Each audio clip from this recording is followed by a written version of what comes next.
नमस्कार, एक star news देख रहे हैं आप। मैं हूं आपके साथ सोहन सिंह। बुलेटिन की शुरुआत करेंगे। सबसे पहले बात करेंगे किसानों की। दरअसल किसान अपने आंदोलन को तेज करने के मूड में है। साफ तौर पर सरकार के खिलाफ बिगुल फूंक दिया है। आपको बता दें, किसान लगातार सरकार से तीनों कृषि कानूनों को वापस लेने की मांग कर रहे हैं। किसानों का साफ तौर पर कहना है कि सरकार अगर कानून में संशोधन करेगी तो वो इस बात से नहीं मानेंगे। वो चाहते हैं कि सरकार तीनों कृषि कानूनों को वापस ले। लिहाजा आज का दिन किसान आंदोलन को लेकर के काफी अहम रहने वाला है, क्योंकि आपको बता दें कि आज सरकार और किसानों के बीच बातचीत कब तक हो पाएगी, उसको लेकर के भी अहम फैसला हो सकता है। तो किसान आंदोलन के दौरान सरकार और आंदोलनकारी किसानों में डेडलॉक के बीच डायलॉग की उम्मीद जगी है। सब कुछ सामान्य रहा तो किसान दिवस पर 23 दिसंबर यानी कि बुधवार को बातचीत की नए सिरे से शुरुआत हो सकती है।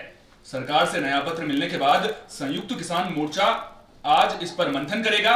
इसके बाद सरकार को जवाब दिया जाएगा। सरकार और बातचीत के पक्षधर किसान संगठनों की भरसक कोशिश है कि किसान दिवस पर 23 दिसंबर से बातचीत की फिर से शुरुआत हो जाए। हालांकि सरकार ने जिन 40 किसान संगठनों को ताजा पत्र भेजा है, उसमें उनसे ही सहूलियत के हिसाब से नई तारीख तय करने को कहा गया है। पंजाब की 30 जत्थेबंदियों समेत मध्य प्रदेश, हरियाणा, यूपी के सक्रिय करीब 40 किसान संगठनों के संयुक्त किसान मोर्चा की मंगलवार सुबह बैठक बुलाई गई है। यूं तो देश में 400 से अधिक किसान संगठन हैं, लेकिन इनकी भूमिका सक्रिय है और आक्रामक है। सुप्रीम कोर्ट से बार बार बातचीत की पहल पर जोर और सरकार के ताजा पत्र के बाद संयुक्त किसान मोर्चा रणनीतिक मंथन को बेबस हुआ है। संयुक्त किसान मोर्चा की बेबसी ये भी है कि सुप्रीम कोर्ट और सरकार की पहल के बाद भी अगर वार्ता की कोशिश को नए सिरे से नकार दिया गया तो गलत संदेश जाएगा। हालांकि संयुक्त मोर्चा ने सोमवार से 11-11 किसानों की क्रमिक भूख हड़ताल और 25 से 27 दिसंबर तक हरियाणा पंजाब मार्ग में टोल मुक्ति का ऐलान कर आंदोलन अभी जारी रखा है। भारतीय किसान यूनियन डकोंदा के बूटा सिंह बुर्जगिल से मिली जानकारी के अनुसार उन्होंने कहा कि सरकार ने जो पत्र लिखा है उसमें नया कुछ भी नहीं है, पर मंगलवार को संयुक्त मोर्चा की बैठक में इस पर चर्चा होगी। सरकार ने नई तारीख नहीं दी है। दूसरी तरफ बातचीत के पक्षधर ज्यादातर किसान संगठनों को उम्मीद है कि किसान दिवस पर पहल हो सकती है। इस बीच सरकार पर दबाव के लिए पंजाब और राजस्थान में किसानों को दिल्ली के लिए लामबंद किया जाना जारी है। संयुक्त मोर्चा के सामने अब किसान संगठनों में एकजुटता को लेकर चिंता बढ़ी है। आंदोलनकारी किसान संगठन में यूपी, हरियाणा, मध्य प्रदेश, केरल के कई संगठनों का सरकार ने समर्थन जुटा लिया है। नरम पड़े ऐसे संगठनों को संयुक्त किसान मोर्चा भले सरकार का नुमाइंदा बता रहा है, लेकिन सरकार ने भी बातचीत से समाधान निकालने के पक्षधर किसान संगठनों के बीच अपनी पैठ बना ली है। यही वजह है कि अब कृषि कानूनों के खिलाफ चल रहे आंदोलन के बीच इन कानूनों के समर्थक किसान और संगठन भी सड़कों पर उतर आए हैं। सरकार की ओर से खुद प्रधानमंत्री नरेंद्र मोदी से लेकर कृषि मंत्री, कई मंत्री, बीजेपी सांसद, विधायक लगातार संवाद और संपर्क कर मोर्चा संभाल चुके हैं। अटल की याद में 25 दिसंबर को फिर से पीएम मोदी 9 करोड़ किसानों से संवाद करने वाले हैं। उस दिन किसानों के खाते में करीब 18,000 करोड़ जारी किए जाएंगे। आंदोलन की धार कुंद करने को लेकर मनोबल की दो तरफा कोशिशें जारी हैं। भारतीय किसान यूनियन एकता उग्राहा से विदेशी फंडिंग का लेखा जोखा मांगा गया है। इसी संगठन पर मानवाधिकार दिवस पर दिल्ली दंगा के आरोपियों से लेकर भीमा कोरेगांव के विचारकों की रिहाई की मांग वाले पोस्टर लगाए गए थे। तो अब कुल मिलाकर देखा जाए तो किसानों और सरकार के बीच में फिलहाल तकरार खत्म होती नहीं दिख रही है, लेकिन आज का दिन किसान आंदोलन को लेकर के काफी अहम होने वाला है। आज का दिन अहम क्यों होने वाला है? क्योंकि सरकार और किसानों के बीच में डेडलॉक की स्थिति बनी हुई है। लगातार जो बातचीत 6 दौर की चली थी, उसके बाद बातचीत बंद है और अगर बातचीत नहीं होगी तो फिर समाधान कैसे निकलेगा? इस बीच सरकार ने किसानों को पत्र लिखा है।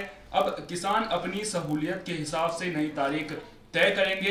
अब ऐसे में देखना दिलचस्प होगा कि जब आज किसान बैठक करेंगे, उसके बाद कौन सी तारीख पर मुहर लगती है, कब सरकार और किसानों के बीच में बातचीत होती है, क्योंकि बातचीत होना बेहद जरूरी है। जब तक बातचीत नहीं होगी तब तक समस्या का समाधान नहीं निकलेगा। और दूसरी तरफ सरकार तो एक तरफ किसानों को मनाने की कोशिश कर रही है, दूसरी तरफ किसान आंदोलन तेज करने के मूड में नजर आ रहे हैं। आपको बता दें कि किसानों ने आज दिल्ली में NH9 को जाम कर दिया है। इसके अलावा आपको बता दें कि किसान मन की बात कार्यक्रम के दौरान प्रधानमंत्री मोदी जिस दिन मन की बात कार्यक्रम करेंगे 27 दिसंबर को, उस दिन किसानों ने लोगों से थाली बजाने की अपील की है, किसान आंदोलन का समर्थन करने की अपील की है। इसके अलावा किसान दिवस के दिन लोगों से दोपहर का भोजन ना बनाने की अपील की है और किसानों का समर्थन करने की अपील की है। तो किसान आंदोलन को तेज करने के मूड में हैं। अब ऐसे में देखना दिलचस्प होगा कि जो आज किसानों की बैठक होगी उसमें बातचीत को लेकर के सरकार के साथ में कब तक समाधान निकल पाता है और सरकार के साथ बातचीत कब तक हो पाती है।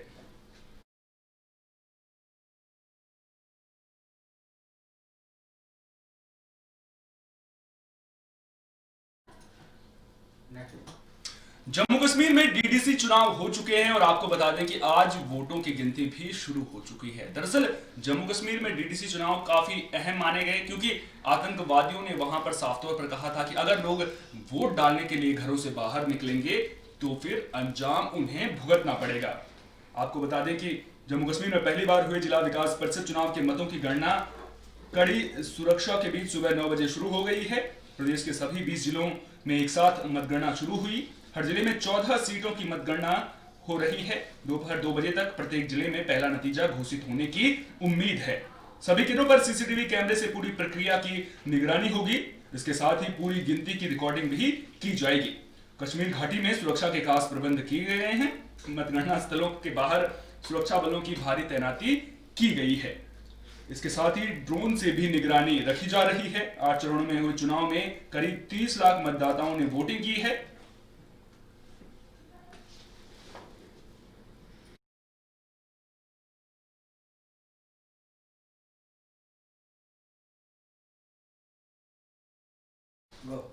डीडीसी चुनाव में जो वोटिंग हुई है उसके मतों की गिनती आज हो रही है। चुनाव में 280 सीट पर 2181 उम्मीदवार हैं। चुनाव बैलेट बॉक्स के माध्यम से हुए हैं। ऐसे में नतीजों के घोषित होने में समय लग सकता है।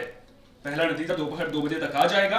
राज्य चुनाव आयुक्त के शर्मा के अनुसार सभी जिलों में मीडिया सेंटर बनाए गए हैं। वहां पर जिला उपायुक्त मीडिया को अपडेट देते रहेंगे। मुख्य चुनाव अधिकारी की वेबसाइट पर भी मतगणना का अपडेट होता रहेगा। शर्मा ने कहा कि प्रत्येक रिटर्निंग ऑफिसर को निर्देश दिए गए हैं कि वो मतगणना स्टाफ को सुबह 6 बजे मतगणना केंद्रों में बुला ले और इसके बाद ही उन्हें टेबल की जानकारी दी जाए। चुनाव आयोग के नियमों के तहत ही मतगणना का काम होगा। जम्मू में गवर्नमेंट पॉलिटिकल कॉलेज में जम्मू जिले की 14 सीटों की मतगणना होगी। इसी तरह अन्य जिलों में भी काम होगा। सभी मतगणना केंद्रों के अंदर और बाहर कड़े सुरक्षा इंतजाम कर दिए गए हैं। तो आज डीडीसी चुनाव के तहत वोटिंग जो हुई है उसकी मतगणना हो रही है और ये चुनाव कई मायनों में खास थे। कश्मीर के लिहाज से देखें तो बेहद अहम ये चुनाव थे क्योंकि केंद्र शासित प्रदेश बनने के बाद पहली बार जम्मू कश्मीर में डीडीसी के चुनाव हुए। वहां पर ठंड का मौसम था। इसके बावजूद करीब 51% लोग मतदान करने के लिए पहुंचे। आपको बता दें कि बेहिसाब सर्दी में सुबह के वक्त हालांकि मतदान के दौरान जो लोग थे उनकी भीड़ कम दिखी, लेकिन जैसे जैसे दिन बढ़ता गया वैसे वैसे लोगों की संख्या भी वहां पर बड़ी संख्या में लोग मतदान करने के लिए पहुंचे थे। और आपको बता दें कि आतंकियों ने खास तौर पर चेतावनी दी थी कि अगर लोग मतदान करने के लिए घरों से बाहर निकलेंगे तो फिर उन्हें अंजाम भुगतना पड़ेगा। लेकिन जम्मू कश्मीर के लोगों ने दिखाया कि वो लोग आतंकवाद से डरने वाले नहीं हैं, आतंकियों से डरने वाले नहीं हैं। वो सरकार के हर कदम के साथ हैं और सरकार का पूरा साथ देंगे। इसीलिए वहां पर करीब 51% लोग मतदान केंद्रों पर पहुंचे, उन्होंने अपना वोट कास्ट किया। और अब आपको बता दें कि आज वोटों की गिनती की जा रही है जहां पर सुरक्षा के भी पुख्ता इंतजामात देखने को मिल रहे हैं। प्रधानमंत्री नरेंद्र मोदी आज अंतर्राष्ट्रीय विज्ञान महोत्सव को संबोधित करेंगे। आपको बता दें कि प्रधानमंत्री शाम को 4:30 बजे इस कार्यक्रम को संबोधित करेंगे।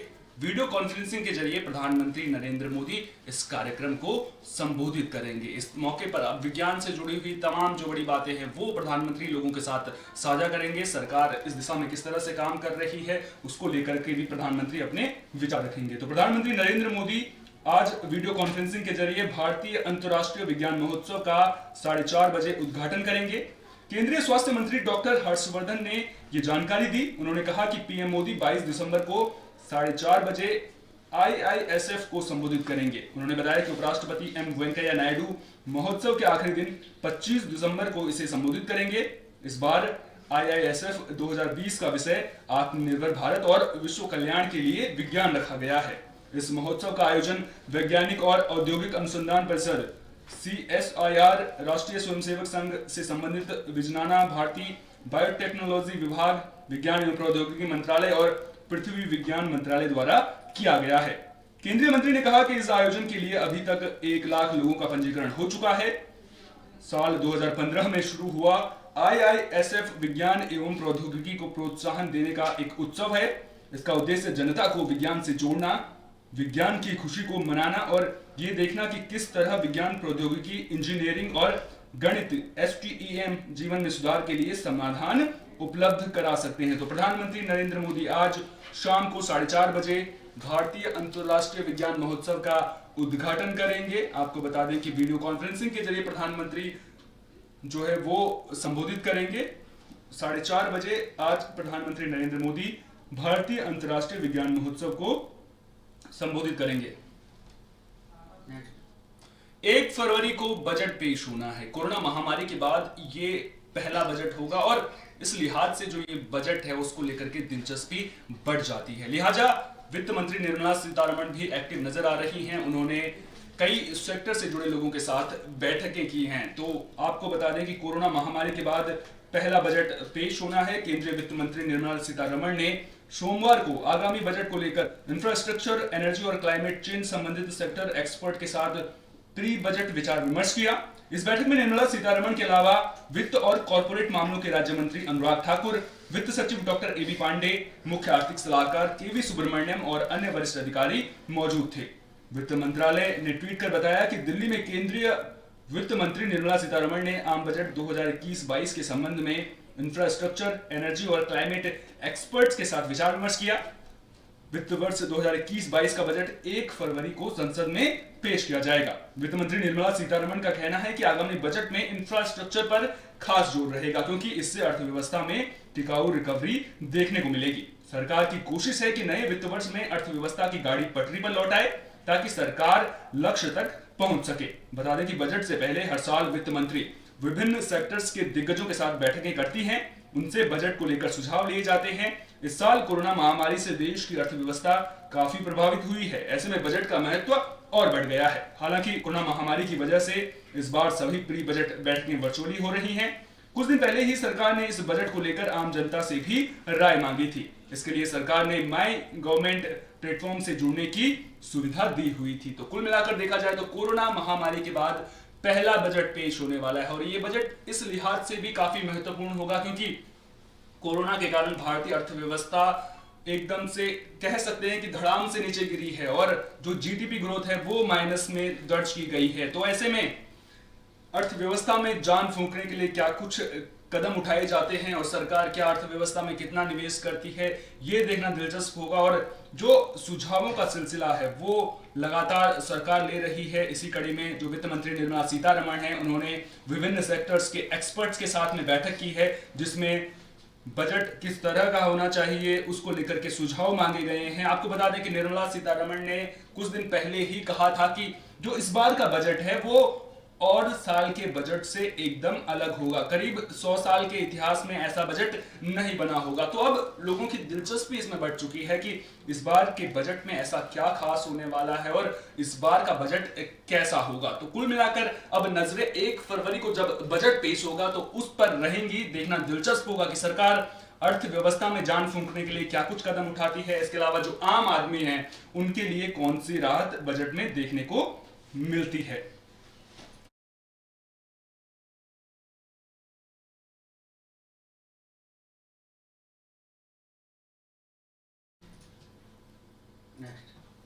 आम आदमी पार्टी राजनीतिक स्तर पर जो देश भर में अपने विस्तार में जुट चुकी है और आपके बता दें कि इसी कड़ी में आम आदमी पार्टी ने अब एक नया फैसला किया है। दरअसल आम आदमी पार्टी उत्तराखंड की सभी विधान सीटों पर चुनाव लड़ेगी। आपको बता दें कि उत्तराखंड में 70 विधानसभा सीटें हैं और सभी सीटों पर आम आदमी पार्टी ने चुनाव लड़ने की बात कही है। तो आम आदमी पार्टी ने उत्तर प्रदेश के बाद अब उत्तराखंड में भी सभी सीटों पर विधानसभा चुनाव लड़ने की घोषणा कर दी है। दिल्ली के उप मुख्यमंत्री मनीष सिसोदिया ने इसका ऐलान करते हुए कहा है कि उनकी पार्टी उत्तराखंड की सभी 70 सीटों पर चुनाव लड़ेगी। सिसोदिया ने ट्वीट किया कि उत्तराखंड के लोग दिल्ली की तरह वहां भी काम चाहते हैं, इसलिए उन्होंने राज्य की सभी 70 सीटों पर चुनाव लड़ने का फैसला किया है। यही नहीं, सिसोदिया ने उत्तराखंड के मंत्री मदन कौशिक का एक वीडियो भी शेयर किया है, जिसमें उन्होंने कहा है कि उन्हें प्रदेश के मंत्री की चुनौती स्वीकार है। मुझे खुशी है कि उत्तराखंड में वरिष्ठ कैबिनेट मंत्री मदन कौशिक ने शिक्षा, स्वास्थ्य, बिजली पानी, रोजगार पर मुख्यमंत्री त्रिवेंद्र सिंह रावत जी के काम पर खुली बहस का निमंत्रण दिया है। मदन जी से मेरा अनुरोध है कि वे समय और स्थान तय कर दें, बता दें कि मैं चर्चा के लिए आना चाहूंगा। इस ट्वीट के बाद उत्तराखंड में राजनीति और गरमाने के आसार हैं। मनीष सिसोदिया ने कहा कि वो 2 बार व्यक्तिगत रूप से उत्तराखंड गए और वहां की जनता से मिले। जनता की शिकायत है कि मुख्यमंत्री त्रिवेंद्र सिंह रावत ने वहां विकास के लिए कोई काम नहीं किया। बीजेपी ने जनता को सिर्फ ठगने का काम किया है। उप मुख्यमंत्री बीते दिनों उत्तराखंड के 2 दिवसीय दौरे पर थे। इसमें हरिद्वार से दौरे की शुरुआत कर वो एक दिन राजधानी देहरादून में भी रुके थे। सिसोदिया के दौरे को लेकर उत्तराखंड की सियासी हलचल तेज हो गई है। तो उत्तराखंड में विधानसभा चुनाव में आम आदमी पार्टी सभी 70 सीटों पर चुनाव लड़ने का मन बना चुकी है। पार्टी का साफ तौर पर कहना है कि जो उत्तराखंड की जनता है, वो जिस तरह से आम आदमी पार्टी दिल्ली में काम कर रही है, उत्तराखंड की जनता चाहती है कि आम आदमी पार्टी उत्तराखंड में भी इसी तरह से काम करे। तो कुल मिलाकर आपने देखा होगा, हाल ही में मनीष सिसोदिया उत्तराखंड में काफी एक्टिव नजर आए थे। काशीपुर का दौरा भी उन्होंने किया था, देहरादून में भी वो रुके थे। तो आम आदमी पार्टी अब अपनी सियासी पकड़ उत्तराखंड में मजबूत बनाने में जुट गई है। जो जमीनी पकड़ है वो वहां पर हासिल करना चाहती है, लेकिन उत्तराखंड की जनता क्या आम आदमी पार्टी का सपोर्ट करेगी, ये देखना काफी अहम होगा। क्योंकि उत्तराखंड में इस वक्त अगर बात की जाए तो बीजेपी की सरकार वहां पर है और बीजेपी और कांग्रेस के बीच में ही कांटे का मुकाबला माना जाता है। लेकिन अब अगर आम आदमी पार्टी वहां के चुनाव में कूदती है तो किस पार्टी के समीकरण बिगड़ेंगे और उसके अलावा क्या आम आदमी पार्टी वहां पर जो ज्यादा सीटें हैं वो जीत पाएगी, ये तमाम चीजें देखने वाली होंगी। लेकिन कुल मिलाकर देखा जाए तो आम आदमी पार्टी अब राष्ट्रीय स्तर पर पार्टी के विस्तार को लेकर के कोशिशें करती हुई नजर आ रही है। आपको बता दें कि इससे पहले आम आदमी पार्टी ने उत्तर प्रदेश में भी चुनाव लड़ने की बात कही थी और अब उत्तराखंड में सभी सीटों पर चुनाव लड़ने की बात आम आदमी पार्टी कर रही है।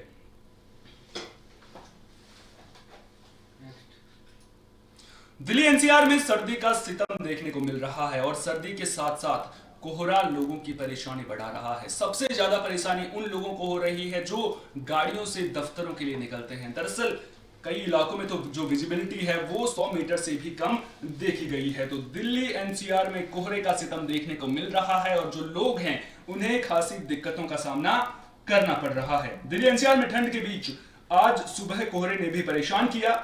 दिल्ली के साथ एनसीआर के शहरों में कोहरा छाया रहा, जिससे वाहन चालकों को खासी दिक्कत पेश आई। कई जगहों पर तो विजिबिलिटी 100 मीटर से भी कम रही, जिससे वाहन चालक सामान्य लाइट के साथ फॉग लाइट जलाकर सड़कों पर सफर करते नजर आए। वहीं भारतीय मौसम विज्ञान विभाग के मुताबिक मंगलवार को दिन भर आसमान साफ रहेगा। सुबह के समय धुंध अगले कुछ दिनों तक रहेगी। इस दौरान न्यूनतम तापमान 5 डिग्री सेल्सियस और अधिकतम तापमान 24 डिग्री सेल्सियस के आसपास रहने के आसार हैं। वहीं स्काईमेट वेदर के मुख्य मौसम विज्ञानी महेश पलावत के अनुसार हिमालय क्षेत्र में पश्चिमी विक्षोभ की सक्रियता से 2 दिन और तापमान में थोड़ा इजाफा होगा, जबकि उसके बाद फिर गिरावट आने लगेगी। इसके बाद एक अन्य पश्चिमी विक्षोभ सक्रिय होने से 27 दिसंबर को हल्की बारिश होने की भी संभावना है। वहीं वायु प्रदूषण के साथ साथ सोमवार को दिल्ली के तापमान में भी आंशिक वृद्धि देखने को मिली। आपको बता दें कि जो दिल्ली में प्रदूषण का स्तर है उसमें गिरावट देखने को नहीं मिल रही है। भले ही ठंड बढ़ गई है लेकिन इसके बावजूद प्रदूषण पर लगाम लगती नहीं दिख रही है। आपको बता दें कि आज जो AQI दर्ज किया गया है वो 329 दर्ज किया गया है। तो वायु प्रदूषण के साथ साथ अगर सोमवार की बात करें तो तापमान में भी आंशिक वृद्धि देखने को मिली थी। हालांकि ठंड का एहसास सुबह शाम ही नहीं दिन में भी बरकरार रहा। मौसम विभाग के अनुसार ठंड का दौर अभी यूं ही जारी रहेगा। अलबत्ता 2 दिन तापमान में थोड़ा इजाफा और उसके बाद तापमान में फिर से कमी आने लगेगी। सोमवार को राजधानी का अधिकतम तापमान सामान्य से 1 डिग्री ज्यादा 23.5 डिग्री सेल्सियस रहा। वहीं न्यूनतम तापमान 5.5 डिग्री सेल्सियस दर्ज किया गया, जो सामान्य से 3 डिग्री कम है। हवा में नमी का स्तर 39 से 94% रहा। दिन भर धूप भी खिली रही। इससे दिल्ली वासियों को ठिठुरन से थोड़ी राहत जरूर मिली। हालांकि सुबह और शाम ठिठुरन बरकरार रही। मौसम विभाग के मुताबिक इस बार सर्दी पिछले साल के भी कई रिकॉर्ड तोड़ सकती है। ऐसे में बुजुर्गों और बच्चों को खास सतर्कता बरतने की सलाह दी गई है।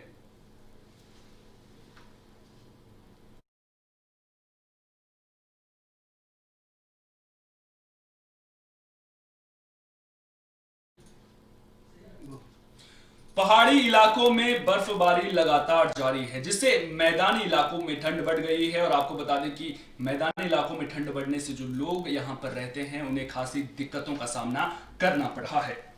तो देश के ऊंचे पहाड़ी इलाकों में बर्फबारी के बाद अब ठंड ने मैदानी इलाकों को अपनी गिरफ्त में ले लिया है। यूपी, बिहार समेत अन्य कुछ राज्यों में तो सर्दी से लोगों का बुरा हाल है। इस बीच मौसम विज्ञान विभाग ने पूर्वी उत्तर प्रदेश और बिहार में मंगलवार को कड़ाके की ठंड के साथ बेहद घना कोहरा रहने का पूर्वानुमान जताया है।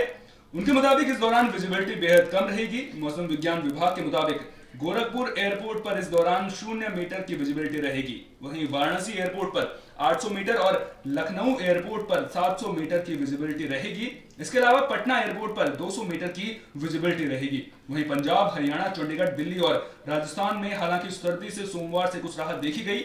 उत्तर भारत के कई हिस्से अभी भी शीतलहर की चपेट में हैं और कई स्थानों पर न्यूनतम तापमान 5 डिग्री सेल्सियस से नीचे दर्ज किया गया है। वहीं कश्मीर में सोमवार से कड़ाके की सर्दी की 40 दिन की अवधि चिल्लई कलां की शुरुआत हो गई है। घाटी में 21 दिसंबर से 31 जनवरी तक यानी 40 दिन की अवधि को सर्दी के मौसम का सबसे ठंडा समय माना जाता है, क्योंकि यहाँ इस दौरान तापमान में काफी गिरावट आती है। जल स्रोत जम जाते हैं। घाटी में तापमान जमाव बिंदु 0 से भी नीचे होने की वजह से पानी आपूर्ति में भी दिक्कतों का सामना करना पड़ता है। तो अब जो सर्दी है वो बेहिसाब पड़ रही है और जो पहाड़ी इलाके हैं वहां पर बर्फबारी का सिलसिला लगातार जारी है, जिससे मैदानी इलाकों में ठंड बढ़ गई है और जो लोग यहां रहते हैं उन्हें खासी दिक्कतों का सामना करना पड़ रहा है।